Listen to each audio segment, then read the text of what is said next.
Ginoo.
Habang natayo ang ating mga ulo, mga kapatid, tayo manalangin natin ng Diyos minsan pang nagpapasalamat kami sa umaga, Lord God, dahil there's nobody amongst us, Lord God, that will live forever. Kaya sinasamantala po namin ang mga pagkakataon na ialay ang aming mga buhay bilang isang buhay na hain, Panginoon. Acceptable, Lord God. Acceptable to you. Kitulungan mo kami, Panginoon, na ialay po nga namin. Every time we come, Lord God, inside this church, naroon ang aming mga puso, Panginoon, na Diyos ang aming pinaglilikuran, hindi tao, Panginoon. That we're going to give our best. Ibibigay namin ang pinakamainam na bahagi, Panginoon, na pwede namin pagkalob sa iyo dahil ikaw ay Diyos. Ikaw ang lumikha sa amin, Panginoon. May we understand that well, Lord God. That we are not serving a man. We are not serving anybody. We are serving God. Amen. Tulungan mo kami na magnapanan po namin ang buong husay. Ang aming pagganap sa aming mga hinihingi mo, Panginoon, na paglilingkod sa amin. As we come, Lord God, we want to bow our hearts, Lord God, not only our heads. Ang aming mga puso at tiklog-tuhod, Panginoon, na kami lumulugod sa iyong harapan. Nagsasabi, habang kinakabog namin mga dibdib, maramdaman mo kami, Panginoon. Dahil ayaw mo, ipatuloy mong pinapadaloy sa church na ito, Lord God. Hallelujah. The mere fact that we're standing still, Lord God, this morning, katibayan ito ng iyong pagmamahal sa amin. Pag-aalaga, pangangaruga, Panginoon, pag-alalay, pagdulot, Panginoon, ng aming mga pangangailan, pagtawid po sa amin sa lahat ng mga bagay, Panginoon. Kaya kami po umuyok ko sa iyong harapan. At nagsasabi, Panginoon, Lord God, minsan pa, pag-usap ka ayon sa pangangailangan ng aming mga kaluluwa. Come in our midst, Lord God. Puhin mo kami mga puso na ang aming kaisipan ay may sentro namin sa iyo. Ang aming mga puso, Panginoon, ay maiali namin, Panginoon, sa iyo. Na nagsasabing nauuhaw kami sa iyo, Panginoon. Marito ka sa aming kalagitnaan, bahay magtinapay ng buhay, pakainin mo kami, Lord God. Hayaan mong mabusog kami sa umagang nito. Hayaan mo, Panginoon, na kung natutulog man ang aming mga diwa, Lord God, sa umagang ito, ay magising sa pamamagitan ng iyong salita. Call us, Lord God. You have the power to call Lazarus, Lord God. Call us now, Lord God. Quicken us this morning. As we prepare our souls, Lord God, as we prepare our hearts. Come in our midst, Lord God. Send your Holy Spirit to teach us, Lord God, your ways, your will. In Jesus Christ's wonderful name we pray. Let all the saints say, Amen, Lord, and Amen. Palagpakan po natin ating Panginoon. 2 Peter chapter 3, verse 10. Tama na tayo ng 9. The Lord is not slack concerning His promise, as some men with count slackness, but is long-suffering to usward, that willing that any should perish, but that all should come to repentance. But the day of the Lord will come as a thief in the night, in the which the heavens shall pass away with a great noise, and the elements shall melt with fervent heat. The earth also and the works that are therein shall be burned up.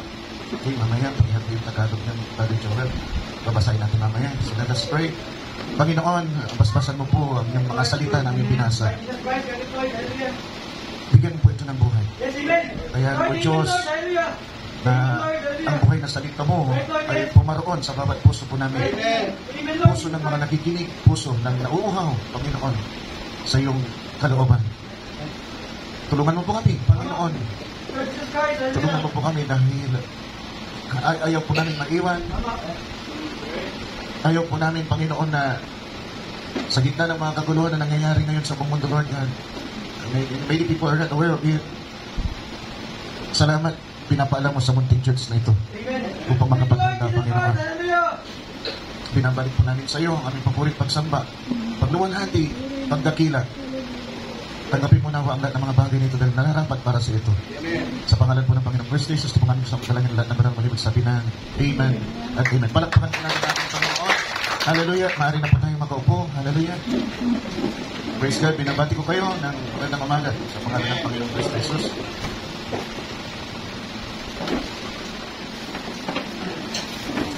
Hindi nag-request na kung pwede, explore pa ng konti ng broken bones. At man ay gusto ko rin dahil medyo bigay ng linggo. Ano bang significance ng unbroken bones ng lung? Alam natin na nagugat yan sa Genesis, Exodus chapter 12 verse 46. Doon sa Exodus chapter 12, mga kapatid, nung ang Israel ay lalabas na mula sa Egypto, ito ay kanilang ginawa, mga kapatid, sa pamagitan ng utos ng Diyos. Kasi maghanda ng tupa, at ito ay kanilang papatayin, yung dugo, papahid doon sa hampa ng pintuan. Ang daming instruction, mga kapatid, and makikita natin na yung instruction na yon ay binigay nang sila ay lalabas na. In other words, if the instruction will be broken, if the instruction will not be followed, mga kapatid, hindi sila makakalabas. Nasusundan po natin, mga kapatid. So kung ilalapat natin yan sa panahon natin pinabibilangan, may mga instructions na binibigay ang Diyos sa atin. Na kung hindi natin ilalapat din ang buhay natin doon, sa ating pag-alis sa lugar na ito, because this world is not the world that we think, mga kapatid, kasi ang presentation ng demonyo dito, ito'y kaaya-ayang mundo. But this is a pest house. Ito ay, paano ko ba explain ito? Kung nandun ka sa isang lugar, at lahat ginagawa yun, at doon kayo pinanganak, at hindi ka pa nakakapunta sa ibang lugar, at doon sa lugar na yun, mga kapatid, may mas magandang bagay. Akala mo, doon sa lugar na pinanganakan mo, yun na yun. Yun na yung best. Best of the best na yun. Pero, pag ikaw ay nakalabas, then makikita mo, doon sa amin walang elevator, dito pa lang elevator. Doon sa amin walang escalator, dito may escalator. Tapos pupunta ka pa sa ibang lugar, dito may spaceship, doon, wala. So, nabibigla ka, mga kapatid, pero ang punto, doon sa pinanganakan mo, pinanganak tayo sa mundong ito, pag tumingin tayo mula doon sa kalwalatian, ang magiging tingin natin ay pest house ito. Ito ay tahanan ng mga peste. Alam niyo kung ano yung mga peste? Yung mga peste, yung mga sumisira. Sumisira ng mga bagay-bagay, pati karamdaman. Ditudulot din ang karamdaman niya, mga kapatid, at pwede ikumatay mo. So yun yung peste. At sabi ni Brother Branham, ang mundong ito ay tahanan ng mga peste. Hindi ito tahanan ng mga anak ng Diyos. So kung tayo ay magpapakampante sa lugar na ito, mga kapatid, anong gagawin mo para kung gusto mong malinis yung tahanan mo? Lilinisin mo. Anong gagawin mo pag yung backyard mo, ang daming damo? Alisin mo yung damo, kata susunogin mo. Ang mundong ito, sabi ng ating binasa, mga kapatid, darating ang panahon, susunogin ng Diyos. At ito, mga kapatid, ay matutunaw. So mamaya pupunta tayo dyan. Pero nakita natin, mga kapatid, na yung instruction na binigay doon sa Genesis, sa Exodus, makikita natin na tuloy-tuloy ginagawa yan. Even in Psalms, nababanggit pa yan. Mga kapatid, sa Psalms 34:20, kung di ako nagkakamali, sabi doon, iingatan ng Diyos ang buto ng matuwid. It's not about the lamb, but it's about the bones. So makikita natin dito, mga kapatid, na yung instruction patuloy na iniingatan ng Diyos at yung mga Israelita patuloy nilang iniingatan at sinasakatuparan nito hanggang sa dumating ang ating Panginoong Kristo Jesus na sinabi ni Juan Bautista, mga kapatid, siya ang kordero ng Diyos. Hindi kordero na natural, kundi si Jesus, ang kordero ng Diyos na nag-aalis ng kasalanan ng sanlibutan. And then at that time, siya ay inialay, mga kapatid, at sabi ni Pablo, kung di ako nagkakamali sa 1 Corinthians 5:7, yung sunod natin, sabi ni Pablo, si Kristo ang Paskwa. Jesus Christ is the Paschal Lamb. 1 Corinthians 5:7, kung di nagkakamali. Pa-standby na lang yun. Kung tignan muna natin yung una kong binanggit. Yung una kong binanggit ay purge out therefore the old leaven, that ye may be a new lump, as you are a leaven, for even Christ, our Passover, is sanctified for us. Kaya dito makikita natin na si Pablo, na-identify mga kapatid, si Kristo na ating Passover Lamb. Ngayon yung kanina, ano yung isang, 34:20 ba? Psalms 34:20. Yung Psalms 34:20, makikita natin about the unbroken bones. He healed all his bones, not one of them is broken. Psalms na to, panahon na ni David ito, mga kapatid.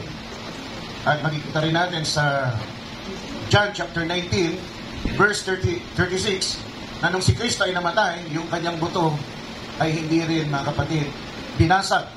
Dahil kung gusto mong bumilis ang kamatayan ng isang tao na nakabayubay sa krus, kailangan durugin mo yung kanyang buto dahil mamamatay siya ka. So kaya pinadudurog yun ng mga maglilibing sa kanya kasi hindi nga pwedeng maglibing pagdating ng Sabat. Hindi pwedeng magtrabaho, mga kapatid. Magsasabat na nung namatay nating Panginoon. Kaya tandaan din natin palagi yun, mga kapatid. Kailan pinatay yung Paschal Lamb? Yung Passover lang, gagabi rin. Amen. Okay. Okay na yun.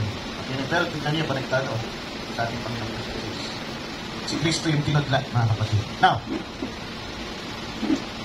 ano ang connection nito, mga kapatid, sa hinaharap? At anong connection nito para sa atin? Kaya nakita natin ang nakaraang linggo, mga kapatid, hallelujah, na sabi ni Brother Branham, ang mundong ito, tulad din ng sinabi ng 2 Peter chapter 3 verse 10, nagugunawin ito. Can you see that? May panahon, nagugunawin ang mundong ito. Gugunawin yung langit, gugunawin ang mundong ito. Saan ka tatayo, GM? Pag ginunaw ang mundong ito. Pag sinunog ito at walang natira, saan ka tatayo? Saan ka lulugar? Saan ka titira? Saan tayo lulugar? Saan tayo titira? Kung ngayon ginawa ng Panginoon yan, saan tayo tatayo? See, we think it's just a scripture to read. Akala natin baliwala yun. Binasa natin, walang nag-react. Pero pag binabasa mo yun, dapat nilalagay mo sa puso mo, what if God will do that now? Tulad ng pagkanta natin kanina, what if kung hindi natin sinapuso? Wala tayo naramdaman. Every time you sing, you feel it. Aramdamin mo yung kanta para mailabas mo yung totoong hati. Pahulugan nito. Amen. You're not acting, but it's the way you feel. Amen. Yes, Lord. Lalabas yun, mga kapatid. Lalabas. Naturally, it will come out. Naturally. So, encourage you. Not just sing. When you sing, you feel the song. Amen. And you cannot feel the song if you don't understand the lyrics of the song. You have to understand the lyrics of the song.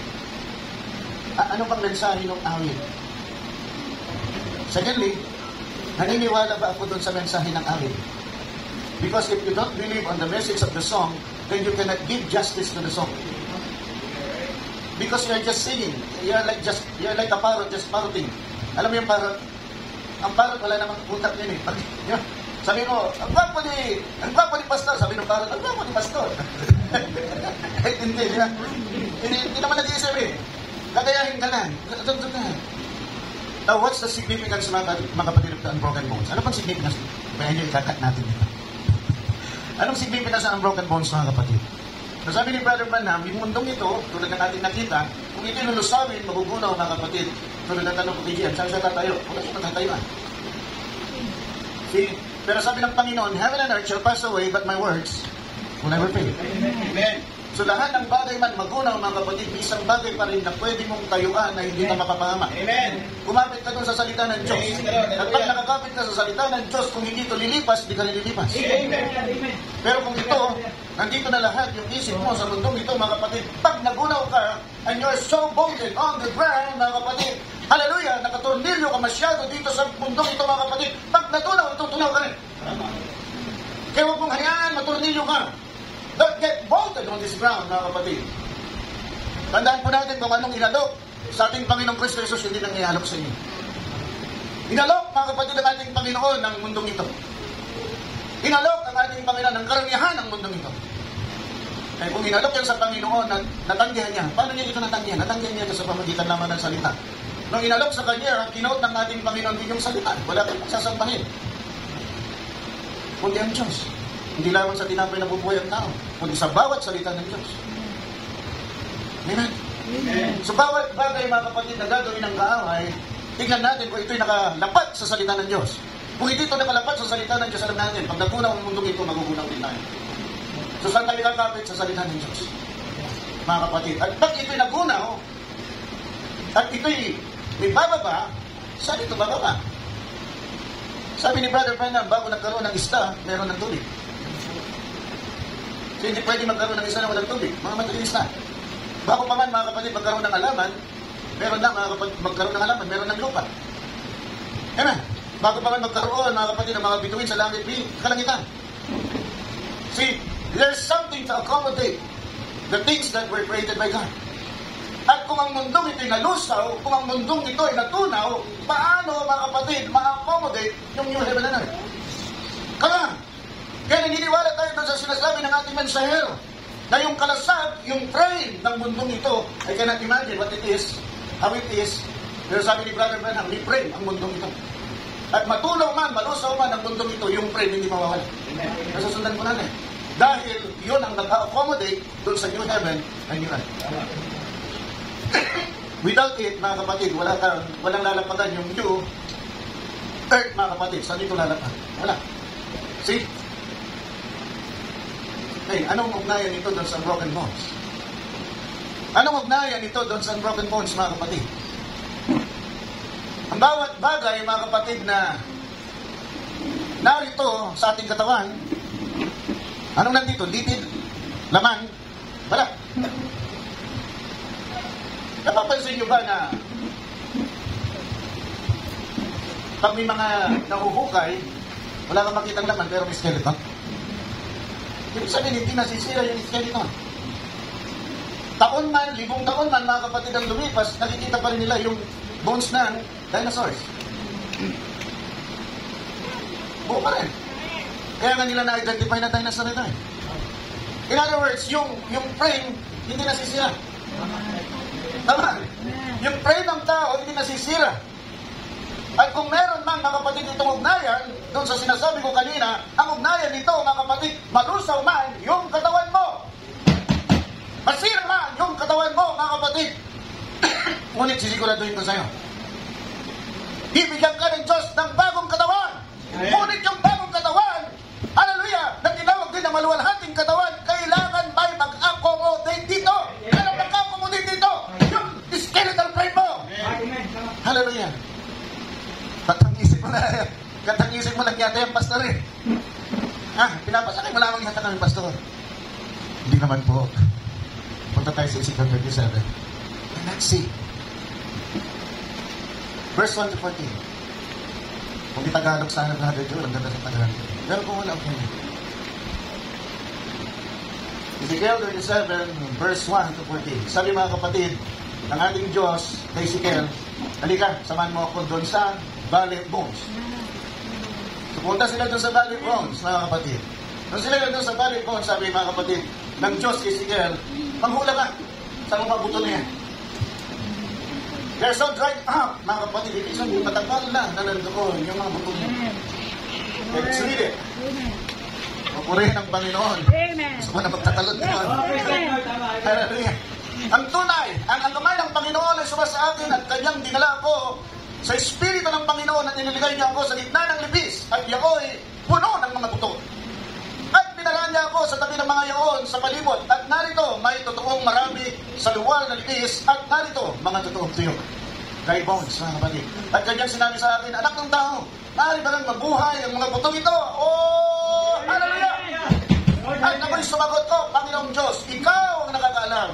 Muling sinabi niya sa akin, manghula ka sa mga butong ito at sabihin mo sa kanila, kayong mga tuyong buto, inyong pakinggan ang salita ng Panginoon. Ganito ang sabi ng Panginoong Diyos sa mga butong ito. Narito, aking papapasukin ang hinga sa inyo at kayo'y mga buhay. Amen. At lalagyan ko kayo ng mga, hallelujah, hallelujah, at babalagin ko kayo ng laman at tatakpan ko kayo ng balat. Hallelujah, at lalagyan ko kayo ng diliga at kayo'y mga buhay. At inyong malalaman na akong Panginoon. Sa kayo'y manghula ko. Sa kayo'y nanghula ko ng gaya ng iyoto sa akin. At habang ako'y nanghula, may naghinugong. At narito isang lindol. At ang mga buto ay nagagkalapit buto sa kanyang buto. Hallelujah. At ako'y tumingin. At dahil may mga litid sa mga yaon. Hallelujah. At laman ay lumitaw sa mga yaon. At ang balat ay tumakip sa mga yaon. Sa ibabaw, ngunit walang hininga sa kanila. Hallelujah. Nang nagtagay, sinabi niya sa akin, manghula ka sa hangin. Manghula ka, anak ng tao, sabi mo sa hangin. Baka sasabog na ako dahil tumatakbo sa isip ko. Ganito ang sabi ng Panginoong Diyos. Paggaling ka sa hapad ng hangin, o hinga. At humiib ka sa mga patay nito upang sa mga buhay. Sa kaya manghuhod ng hula ako, na kaya ng mga inutos sa akin. At ang hinga ay pumasok sa kanya at sila'y nakabuhay at nagsitayo ang kanilang mga paa. Isang totoong malaking pulutong. Nang magtagay, sinabi niya sa akin, anak ng tao. Ang mga putong ito ay buong sambayan ni Israel. Narito ang kanilang sinabi, ang ating mga puto ay natuyo at ang ating pag-asa ay nawala. Panahon, mga kapatid, kailan ito? Tayo lubos na nahiwalay. Kaya maghulang ka at sabihin mo sa kanila ganito, ang sabi ng Panginoong Diyos, narito aking bumuksan ang inyong mga libingan, ang inyong mga libingan at aking pasasampahin. Narito aking bumuksan ang inyong mga libingan. At masasampahin ko kayo mula sa inyong mga libingan. O bayan ko at aking dadalhin kayo sa lupain ng Israel. Purihin ang Panginoon. Hallelujah. At aking nilagay ang aking Espiritu at aking nilalagay ang aking Espiritu. Pinisilat. Hallelujah. Kanina, binigyan sila ng hininga. Pero ito, binigyan sila ng Espiritu. Oh, hallelujah. Praise God. At kayo na, mga bubuhay, at aking nilalagay kayo sa inyong sariling lupain at inyong mga lalaman na akong Panginoon ang nagsalita at nagsagawa, sabi ng Panginoon. Purihin ang Diyos. Purihin, nagtagalak ba ito? Maaaring sabihin natin. Tandaan po natin, sabi dito, it's about Israel.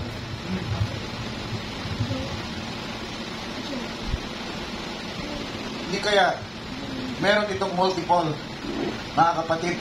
Fulfill na?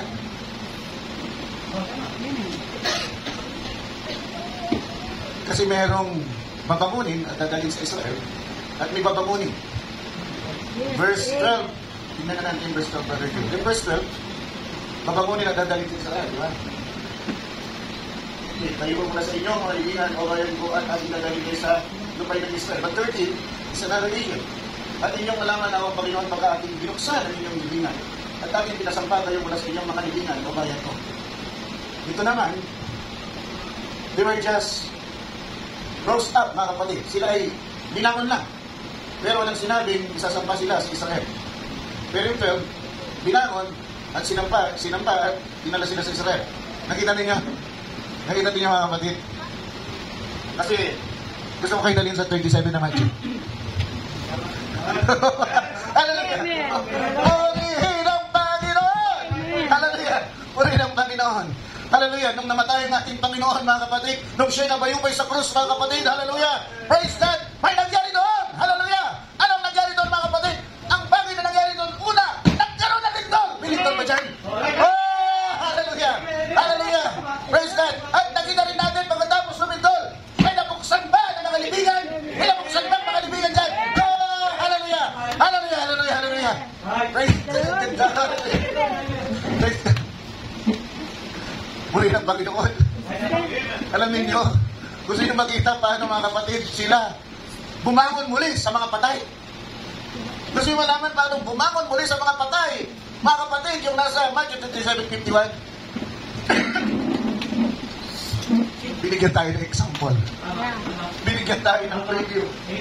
Sabi, mga kapatid, ng Ezekiel 37, yung puto, mga kapatid, na hiwa-hiwalay, sila, mga kapatid, ay nagsama-sama. Pagkatapos nagsama-sama yung mga puto, mga kapatid, yung mga litid na hahawak doon sa mga puto ay pumabalot doon sa puto, mga kapatid. Pagkatapos pumalot doon sa mga puto, mga kapatid, yung kamay pinabalot yung litid, mga kapatid. At kung nabalot ka ng laman, yung litid, yung balat mo ay pinakpan yung laman ng katawan mo. At ikaw ay nabo! Yun, mga kapatid, ang nangyari doon sa Matthew 27:51. Hindi man pinaliwanag, mga kapatid, pero yun ang nangyari. At yun ay isang baluan nating katawan. Isang katawan na hindi na namamatay. At yun din, mga kapatid, hallelujah, ang mangyayari sa rapture. Hallelujah, hindi man natin makikita, hallelujah, dahil sa sobrang bilis, pero yung proseso ganoon din. Yung mga kasama sa sobrang bilis. Hindi mo ito makikita, mga kapatid. Hindi ito makikita ng tao, mga kapatid. Hallelujah. Pagkatapos mabuo yung mga buto mo, mga kapatid, yung ligid babalot, mga kapatid. Hallelujah, doon sa mga buto. Pagkatapos yung laman, babalot doon sa mga ligid. Pagkatapos, mga kapatid, yung laman. Hallelujah, yung balat. At pagkatapos, darating yung Japan mo. Hallelujah.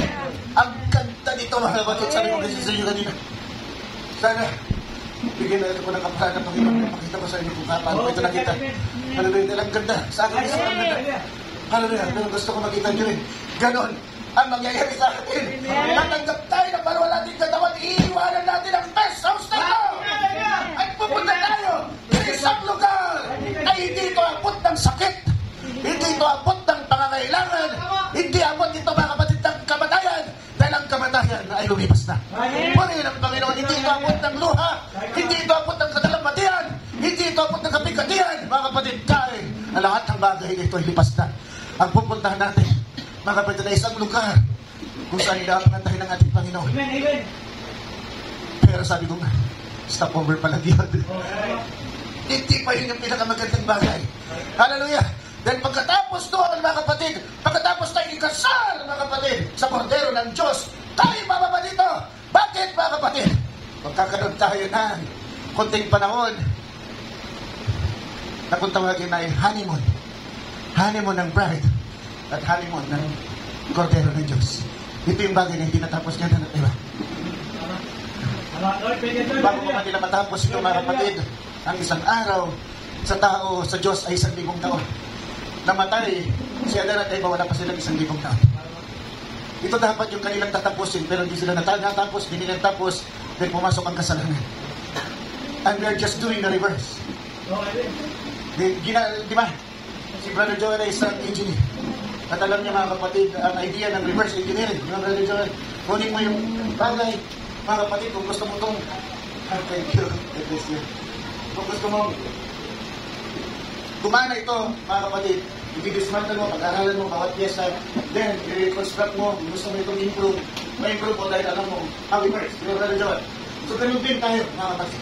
Hallelujah. May dinagdag sa atin. So that it will work, he will work better. Mga kapatid, yung bagay na nawala, doon sa atin, mga kapatid, ay babalik sa atin na yun. Yung chompa din natin, mga kapatid.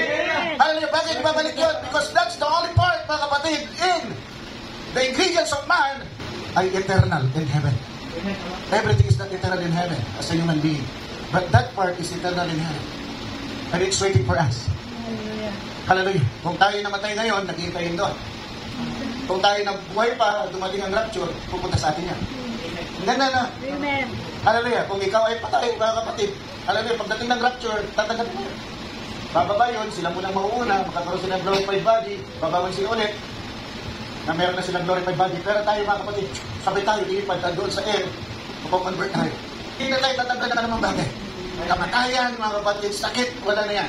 Nakalagay yan. Saklat na Revelation. Let's see that, Brother John. O, purihin ang Panginoon. Do we love the Lord? Amen. O, purihin ang Diyos. Grabe, linggo-linggo binibigyan tayo. Purihin ang Panginoon. Yung bagay na tinutukoy dito, mga kapatid, ay tungkol sa theophany. Pinatawag ng mga scholar sa bagay nito, 5. Kung Bisaya sa 1, hanggang 5.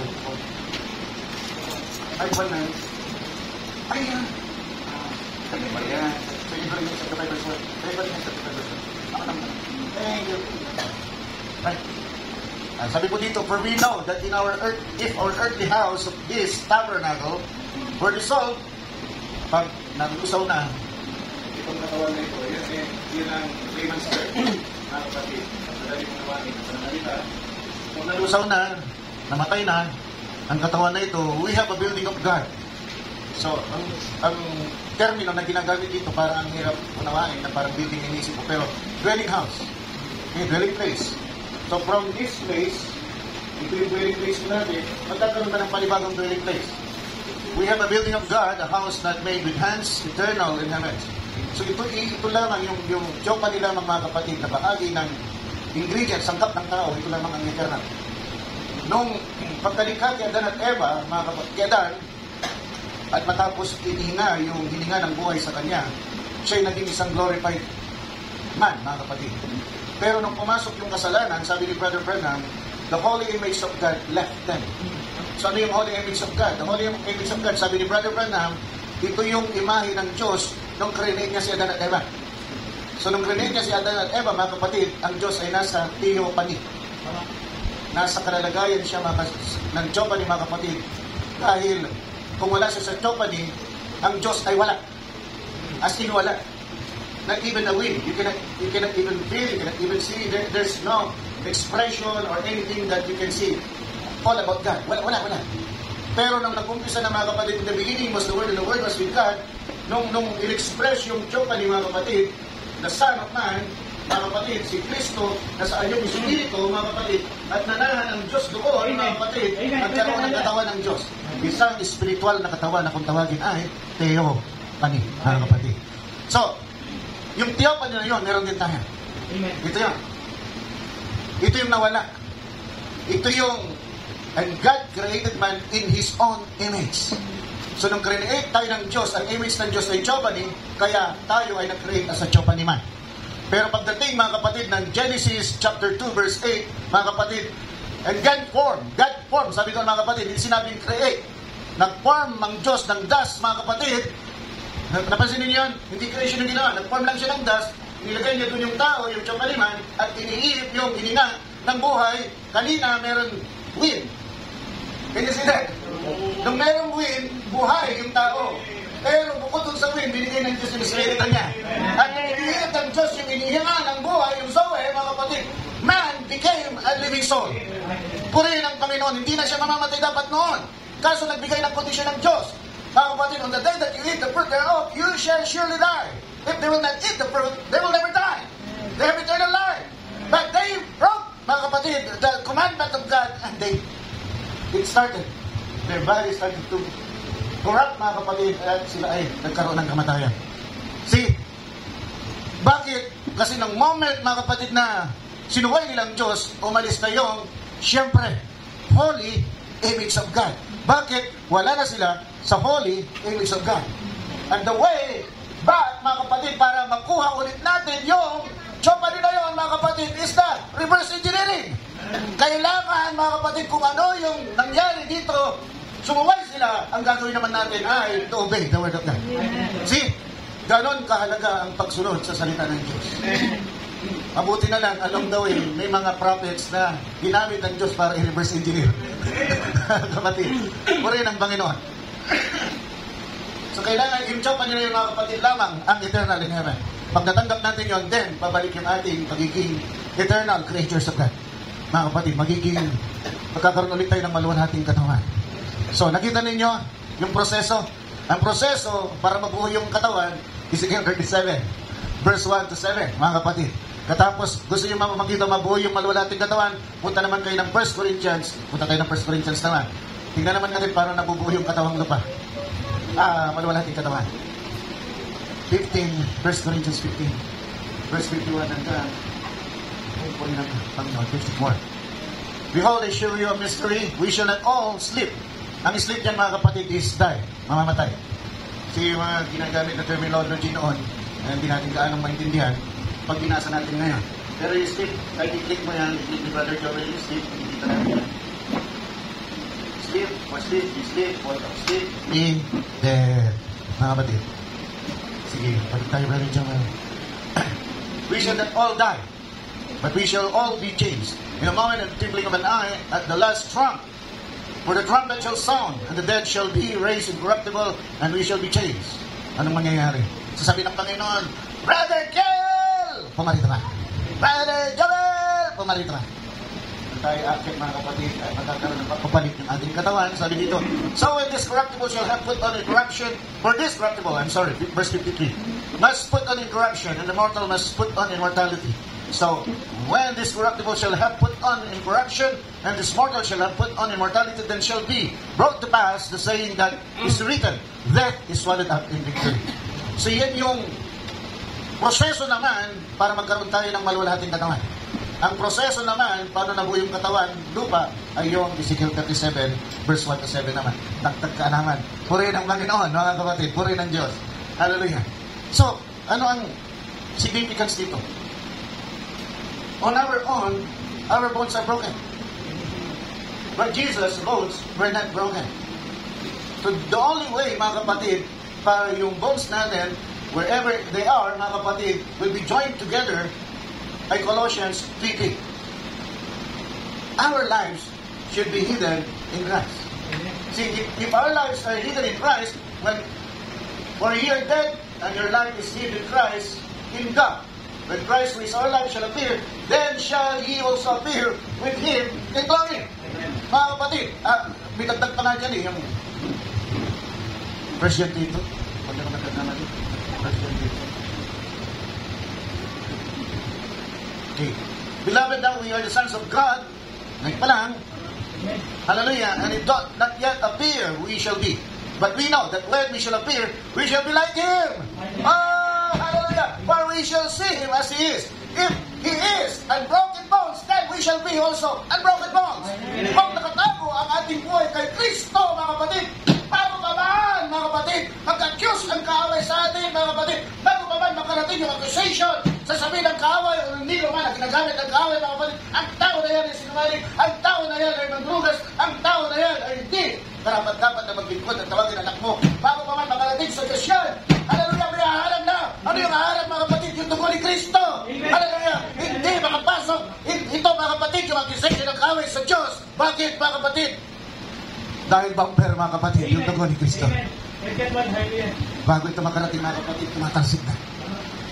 Kasi kung nakatago ang buhay mo kay Kristo, anong tingin ng Diyos sa'yo?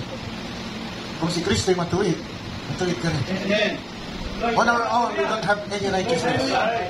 Anytime, any day, mga kapatid, natignan tayo ng Diyos, sabihin, hindi matuwid yung tao na yan. Yes. But if our lives are hidden in Christ, anytime, any day, tignan tayo ng Diyos, sabihin ng kaway man, magkanagaw yan, hindi. Matuwid yan. Bakit? Ang kanyang buhay nasa loob ni Kristo. Wala akong nakikita kundi si Kristo. Wala akong nakikita kundi yung dugo. When blood, mga kapatid, is covered with another red, it becomes white. Alam niyo ba yun? Kaya nasabi doon sa Isaiah 59, ganda po lang, kasalanan niyo man ay mapula at kasing kulay ng matingkad ng pula. Sabi doon mga kapatid, gagawin ko itong tulad ng niebe. Anong kulay ng niebe? It's not only white, it's crystal white. Puri ng Panginoon. How could you see anything in a crystal thing? You cannot see, it's see-through. It's see-through. Crimson, dito na yata, Isaiah 59, hindi ko alam yung verse, nalimutan ko. Tawatan ka ng pastor niya. Pero just to it the crimson blood. Come now and look. Yeah, that's right. Reason together, said the Lord. Though your sins be as scarlet, scarlet is matingkad na pula. So alam na natin anong pula yung scarlet. Scarlet ay matingkad na pula. They shall be as white as snow. Though they are red like crimson, they shall be as wool. Noon ang wool ay puti. Ngayon, yung hybrid. Hindi pag kulay na. Di ba? Pero yung tupa kasi noon, puti at kulay. Kaya nga, it's either white sheep or black sheep. Kapatid, puri ng Panginoon. Anak po, so kayo siya, si Jacob. Para yung magiging anak ay magkakaroon ng batik-batik. Naglagay siya ng isang pag-plastic. Pag tinitignan ng ito yung sinasabi na pinaglihi ka sa pag nalikita ng tupa, pag nanganak, may kulay. Mga kapatid, at yung walang kulay, yun ang kanya. Kaya mas marami ang nakuha niyang tupa kaysa kilaban. Ang daraya talaga. Puri ng Panginoon. See, mga kapatid, I love the Lord, mga kapatid. Puri ng Diyos, napakabuti ng ating Panginoon sa atin. Hallelujah. Kaya nga kanina, pasensya na kayo, napaawit ako kasi ang sarap na binigay na pagkain sa atin sa mga kapatid. It's about us. It's about what will happen to us, mga kapatid. At ito, mga kapatid, ay sure prophecy. See, alam niyo ba na kung may buto na nabasag sa paa ni Kristo, magdududa tayo na si Kristo ang Messiah. Pero tingnan nyo, 34:20 pa lang ng sabi doon, iingatan ng Diyos ang kanyang mga buto. Nakita ninyo, mga kapatid, ang Diyos ang nag-orchestrate lahat para ipakita sa atin na si Kristo, mga kapatid, praise God, ang Messiah. Amen. Ang Passover Lamb. Ang Kordero ng Diyos na kakatayin upang tayo ay maligtas Dahil sinabi ni Juan, mga kapatid, siya ang kordero ng Diyos na nag-aalis ng kasalanan ng sanlibutan. Hindi lamang kasalanan mo at kasalanan ko. Ito ay kasalanan ng sanlibutan. Unfortunately, not all will accept it, mga kapatid. Unfortunately, hindi lahat ay para sa lahat ang dugo ni Kristo. Para sa lahat, nung siya naman ay. Pero hindi lahat natanggap. Yun ang katotohanan. So, ano gagawin natin? Sinasabi doon, mga kapatid, ayaw ng Panginoon, di ba? So, sa 2 Peter chapter 3, verse 11 na ating binasa kanina, hanggat maaari, ayaw ng Diyos na may mapahama. So, ano gagawin natin? We will preach the Word of God. We will share the Word of God as if everybody will be saved. Kung anong igting mo na pinapangaral ito sa mga mananampalataya, share ito sa mga mananampalataya, dapat ganun din sa mga hindi mananampalataya. And who knows?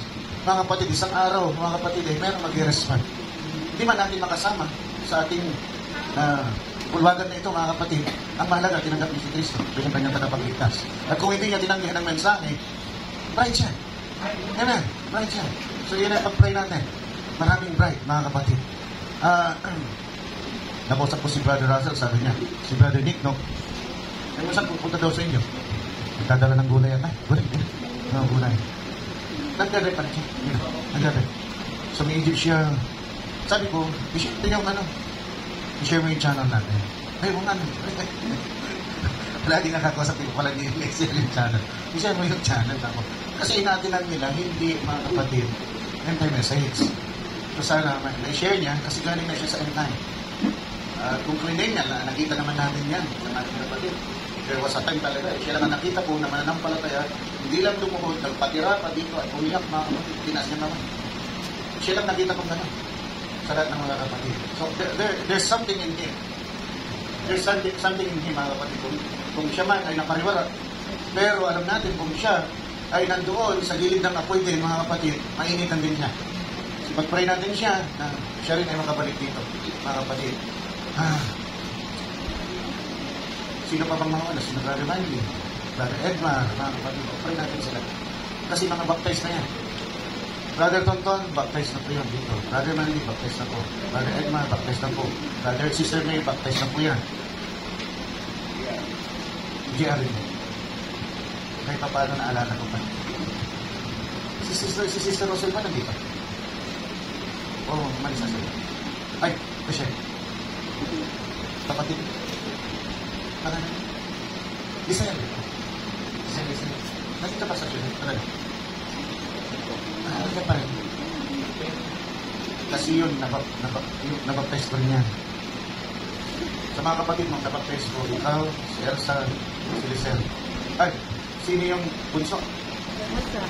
Hindi ko nabaptize yun. Pero alam ko si Lea sa kasi Lisel. Mga kapatid. So, pag-pray natin, ang dami natin mga kapatiran na wala dito. Malapit nang dumating ang Panginoon, nakikita nyo, nag-escalate na naman. Hindi ito. Di ba, sabi ko sa inyo, pag bumaba yung tension, maaaring papunta tayo ng peace. Pero pag bababa na yung tension, tataas ulit din. Di ba? At ngayon, iba na yung ano ng Israel. Umaatake na sa loob ng Iran. Delikado na ito. Hindi na maganda. Kaya, hinihikayat ko kayo, kung kayo man ay, kung ano-anong ginagawa nyo sa Facebook o sa internet, online, ang tutukan ninyo yan. Yung nangyayari, mga kapatid, sa Ukraine, Russia, mga kapatid, at tignan nyo rin ang nangyayari sa Israel, sa Iran. Kasi, yung alyansa na buo, hindi alyansa ng, di ba alyansa ni BBB? Hindi yung alyansa na yun, Pero may alyansa na nabuo. Para, gusto ko lang malaman ninyo. Ang alyansa, the Alliance of Four, mga kapatid, ay North Korea, may nuclear bomb, Russia, may nuclear bomb, Iran, sabi niya wala, pero bakit nilulusog ng Israel? Sabi ng Israel, hindi niya lulusubin ng Iran kung wala siyang nuclear bomb. Ba't nilulusog na yun? Meron na. Ibig sabihin, kasi palas na. Hindi mo lulusubin, mga kapatid. Then, pang-apat ay China. Silensyo ang China, pero kasama pala doon sa Alliance of Four, mga kapatid. At ang mga political analyst, war analyst, mga kapatid, sabi nila, hindi ko lang kayo may alam kasi si Trump war pray, mga kapatid. Pero nung panahon ni Biden, mga kapatid, ang sabi ng mga war analyst, pag nagkaroon ng gera laban sa China, mga kapatid at US, matatalo ang US. May war break itong si Trump. Kaya di ba, anong ginawa niya, mga kapatid? Lahat ng cut na pwede niya i-cut na assistance, pati tayo tinamaan, mga kapatid, ginawa niya para saan? Nag-build siya ng arsenal. Pinapalakas niya, kaya na ang ano niya make America great again. Yun ang kanyang motto, mga kapatid. At kaya, ano ang danger nito? Since war break itong presidente ng United States, mas gusto ko rin kahit paano, kasi pwede niya i-intimidate natin. Ang problema lang kung kumasa ang Iran. Pag kumasa ang Iran, babay na tayo. Kung hindi man magkakaroon, mga kapatid, ng paglusaw sa buong mundo, sigurado yung pagkain natin at kabuhayan natin maapektuhan dahil sa nuclear fallout. Yun ang mas matindi. Yung nuclear fallout na nangyari sa Ukraine, mga kapatid, sa Chernobyl, hanggang ngayon, 33 years na nakakaraan, mga kapatid, matindi pa yung epekto. Strategic lang yun, mga kapatid, Pero pag nagkaroon ngayon, mas malalakas ngayon ang sa nuclear plant lang yun. Hindi bomb yan.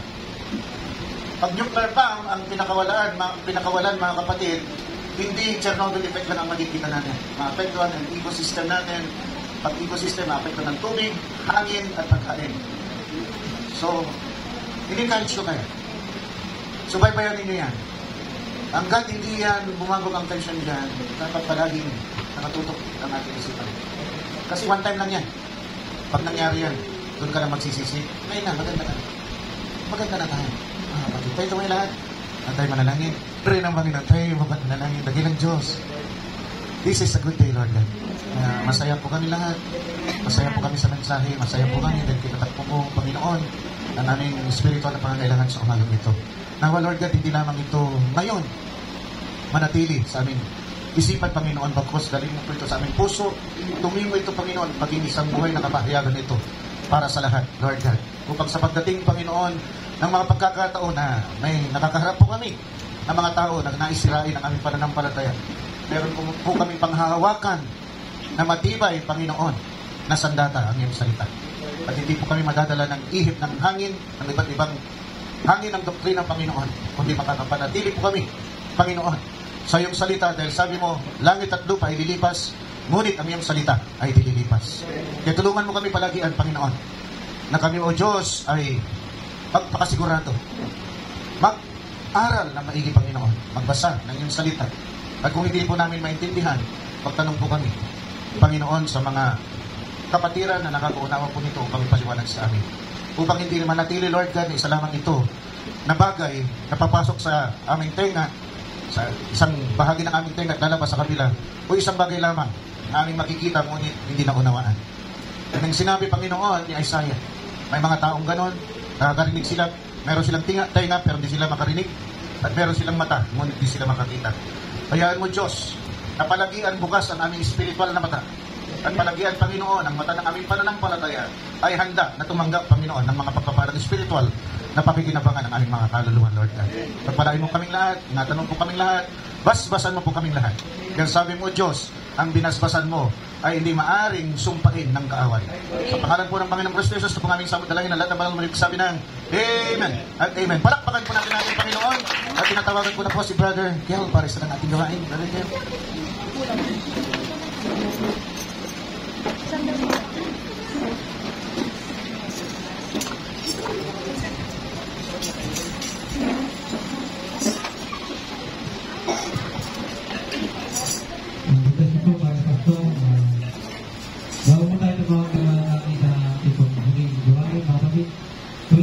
Video sa God.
ating pagkakas ng mga Panginoon. Praise. Tayo pong lahat ay umuko at manalangin. Muli nagpapasalamat kami, Panginoon, sa iyong kabutihan sa amin. Sa araw-araw, Panginoon, na gabay mo. Sa araw-araw na pagpapaalala mo sa amin, Panginoon. Lord, salamat sa bawat araw na dumaan, Panginoon. Kahit kami nahihirapan, patuloy mo kaming hinahawakan. Patuloy mo kaming ginagabayan. Patuloy mo kaming minamahal. Lord, patawarin mo kami sa aming mga pagkukulang. Batid mo, Panginoon, ang laman ng aming mga puso. Nais namin makasunod sa iyo, Panginoon. Ngunit kami ay mahihina. Katagpuin mo, Panginoon, ang aming mga kahinaan, Panginoon. Nang sa ganun, Panginoon, kami ay makasunod sa iyo. Lord, katulad ng pangangaral ng aming mahal na pastor, ang mundong ito, Panginoon, ay isang peste, Panginoon. Ang naninirahan dito, Panginoon, ay isang mapangsira, Panginoon. Katulad ng sakit, mga kaluwalhatian ng sanlibutan na ito, Panginoon. Nawa, Panginoon, parati mong itutok ang aming pansin, Panginoon, sa iyo. Ang aming puso na, Panginoon, nawa, ay patuloy na magpuri sa iyo, Panginoon. Nawa, makita ng mga taga-sanlibutan, Panginoon, ang kakaiba namin sa kanila, Lord. Nawa, magiliwanag kami sa kanila, Panginoon, na kami, Panginoon, ay kauhawa nila. Na nawa, makita sa amin, Panginoon, na hindi man kami magsalita, Panginoon, ay nakikita na sa amin na ikaw, Panginoon, ay buhay sa amin. Lord, tulungan mo kaming lahat, Panginoon. Batid mo na lahat na mga kapatiran na narito, Panginoon, sa araw na ito, ay nais makasunod sa iyo, Panginoon. Ito, Panginoon, ay hindi isang bagay na binalak, Panginoon, bagkus, Panginoon, ito ay nakatatak na, Panginoon. Ito ay nakita mo na, Panginoon, na magaganap ang mga bagay na ito, Panginoon. Nawa, walang maiwan ni isa sa amin sa pagdating mo, Panginoon. Nawa, huwag mong pabayaan na kami ay nakaangkla sa mundong ito. Yes, Lord. Huwag mong pabayaan na kami ay nakatornilyo sa mundong ito. Bagkus nawa, pagdaan, Panginoon, ang magnet na katulad ng sinabi ng aming mahal na propeta, na pagdaan ang magnet sa itaas, Panginoon, ay madala kaming lahat, Panginoon. Oh Lord God, tulungan mo kami, Panginoon. Bagaman, Panginoon, maraming mahihina sa amin, Panginoon. Palakasin mo po kaming lahat, Panginoon. Pagtagpo-tagpuin mo, Panginoon, ang aming mga pananampalataya. Tulungan namin ang mahihina, Panginoon. Yes, Lord. Na sa ganun, Panginoon, sabay-sabay kami napupunta sa iyong piling. Lord, bagaman, Panginoon, marami ang hindi nakaalam sa nangyayari sa aming kapaligiran, sa aming mundo, Panginoon. Sinabi mo sa banal na kasulatan, kapag nakita namin ang mga bagay na ito, nalalapit na ang pagdating mo. Nawa, Panginoon, huwag namin sabihin na wala ka pa. Na saka na lang. Lord, tulungan mo kaming lahat, Panginoon. Mula sa paglabas namin, Panginoon, sa may bahay-sambahan na ito, mga Panginoon, ay tulungan mo kaming lahat na itutok namin sa iyo, Panginoon, ang aming mga puso, ang aming mga isip, Panginoon, na nawa isipin namin, paano ba kami makakasunod sa iyo? Paano ba kami makakaiwas sa tawag ng sanlibutan? Ngunit, Lord, meron kang mga itinalaga, Panginoon, na bagay na pwede naming pagpilian. Lahat kami, Panginoon, ay binigyan mo ng kalayaan. Subalit ang kalayaan na ito, Panginoon, ay may kaagibat na pananagutan. Lord, huwag mo pabayaan na managot ang isa man, Panginoon. Bagkus, Panginoon, nawa sabihin mo, pagdating namin dyan sa piling mo, ito nga ang mga sinisinta kong anak na sumunod sa aking kalooban. Halika kayo, magsipasok kayo sa nga italaga na sa iyo. O Lord, napakatamis, Panginoon. Nawa, yun ang marinig namin lahat, Panginoon, sa iyo. Oh, hallelujah. Panginoon, gabayan mo kaming lahat sa aming pansamantalang pag-iwa-hiwalay. Nawa kung paano mo kami dinala ng payapa at ligtas, ganun kami dalahin sa aming pansamantalang tirahan. Lord, dalangin rin namin, Panginoon, na pagpalain mo ang mga ginamit mo sa araw na ito, Panginoon. Ang aming music ministry, ang aming MC, ang aming soul leader, ang lahat ng mga ginamit mo, higit sa lahat, Panginoon, ang aming mahal na pastor. Patuloy mo siyang bigyan ng kalakasan, Panginoon, kalusugan, hininga ng buhay, sampu ng kanyang sambahayan. Lord, lahat kami, Panginoon, gabayan mo kaming lahat, bakuran mo kami ng iyong mga anghel. Sabi mo nga, Panginoon, oh Lord God, kung kami ay nasa iyo, Panginoon, 1,000 ay tatakbo, Panginoon. Oh, hallelujah! Nawa, Panginoon, huwag lamang ito sa aming kaisipan, Panginoon. Bagkus sa puso namin. At ang lahat ng sinabi mo, Panginoon, ay katotohanan. Ito lamang, Panginoon, ay aming sampalatayanan.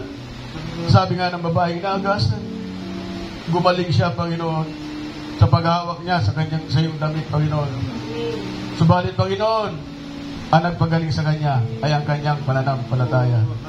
Nawa, bigyan mo kami, Panginoon, ng pananampalataya na yaon, Panginoon. Muli, Lord, tapos sa iyo po ang wala hanggang papuri sa bukod tagi at mga pangyarihan pangalan. Kaya, Panginoon, Kristo Jesus, ito po ang aming samo at dalangin. Lahat ng banal, pagsabi na, Amen.